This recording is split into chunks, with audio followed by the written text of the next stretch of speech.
Hello বন্ধুরা, নিজের smartphone দিয়ে ডিএসএলআর কোয়ালিটি ফটোগ্রাফি করতে চান তাহলে এই ভিডিওটা শুধু আপনার জন্য। এই ভিডিওটা লাস্ট পর্যন্ত যদি দেখে নেন, আপনার স্মার্টফোনে একটা বেস্ট গুগল ক্যামেরাও পেয়ে যাবেন, প্লাস আপনি এরকম কোয়ালিটি ফটোগ্রাফি খুবই সহজেই বের করতে পারবেন। তো প্রথমত কথা বলছি, আপনারা অনেকেই কনফিউজ থাকেন কি আমাদের স্মার্টফোনে কোন গুগল ক্যামেরাটা সবচেয়ে ভালো হবে, কোনটা দিয়ে আপনার ভালো কোয়ালিটি ফটোগ্রাফি করতে পারবো। তো দেখি যদি আপনার স্মার্টফোনে এখানে যদি লেটেস্ট স্মার্টফোন থাকে যেটাতে ফ্ল্যাগশিপ লেভেলের স্ন্যাপড্রাগন প্রসেসর বা ফ্ল্যাগশিপ লেভেল ডিভাইস থাকে, তো সেটার জন্য আলাদা একটা স্মার্টফোন মানে আলাদা গুগল ক্যামেরা হবে, আলাদা স্মার্টফোনের জন্য আলাদা গুগল ক্যামেরা। যদি আপনার কাছে বাজেট স্মার্টফোন থাকে সেটা দিয়ে আপনি ডিএসএলআর মতো ফটোগ্রাফি করতে চান, তো আমাদের সবার কাছে বাজেট স্মার্টফোনই থাকে, তো তার জন্য যে সবচেয়ে ভালো হবে এলএমসির গুগল ক্যামেরা। কিন্তু এলএমসির গুগল ক্যামেরা যদি আপনি বেশি সেটিং, বেশি কনফিগ ফাইল ইউজ করেন তাহলে কিন্তু ক্র্যাশ প্রবলেম আপনি দেখতে পাবেন, যেটাতে আপনি ল্যাগ ইস্যু অনেক বেশি পেয়ে যাবেন, ফটোগ্রাফি করতে আপনি মজা একদমই পাবেন না। তো এখানে যে আমি ভার্সনটা ইউজ করছি এটা হলো এলএমসির R13।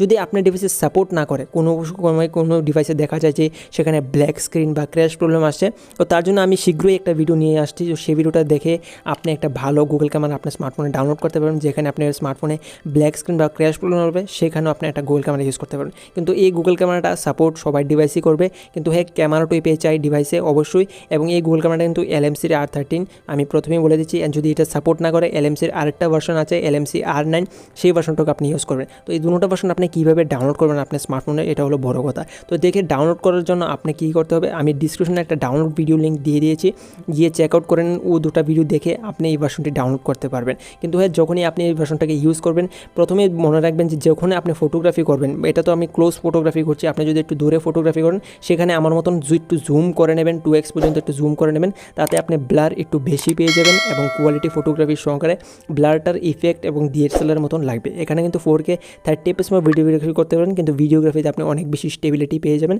তার জন্য আপনার ভিডিওটা দেখতে খুবই সুন্দর লাগবে এবং কালার কোয়ালিটি কিন্তু একদম অরিজিনালি বের করে দেয়। তো এই গুগল ক্যামেরা সবচেয়ে বেশি ভালো গুগল ক্যামেরা আজ পর্যন্ত, মানে আমি অনেক গুগল ক্যামেরা দেখেছি, কিন্তু এই গুগল ক্যামেরা সবচেয়ে বেশি ভালো। লো এন্ড ডিভাইসের জন্য আরও ভালো ভালো গুগল ক্যামেরা আসতে চলছে আমাদের চ্যানেলে। তো চ্যানেলটাকে যদি সাবস্ক্রাইব না করে থাকেন তো চ্যানেলটাকে একটা সাবস্ক্রাইব করে দেবেন, সাথে ভিডিওটা লাইক করে দেবেন। কোনো প্রকার যদি প্রশ্ন থাকে কমেন্ট বক্সে করতে পারেন, অবশ্যই আপনাকে রিপ্লাই দেবো।